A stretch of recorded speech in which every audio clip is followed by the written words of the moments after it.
Dua beradik maut apabila kereta yang mereka naiki bertembung sebuah lori tangki minyak di Kanowit, Sarawak. Pemandu Musa Minggat 50 tahun dan abangnya Budin 67 tahun meninggal dunia di lokasi kejadian.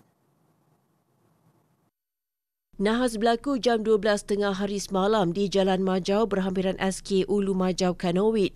Ketua Polis Daerah Kanowit, Deputi Superintendent Junikel Ujal mengesahkan kejadian itu. Siasat awam mendapati kemalangan dipercayai berlaku apabila kereta dipandu oleh mangsa hilang kawalan lalu bertembung lori tangki dari arah bertentangan. Mayat kedua-dua mangsa yang tersepit dikeluarkan pasukan bomba Kanowit. Mayat dibawa ke Hospital Kanowit untuk bedah siasat. Pemandu lori tangki tidak cedera dalam insiden itu. Kes disiasat di bawah Seksyen 41-1 Akta Pengangkutan Jalan 1987 kerana memandu secara melulu atau berbahaya sehingga menyebabkan kematian.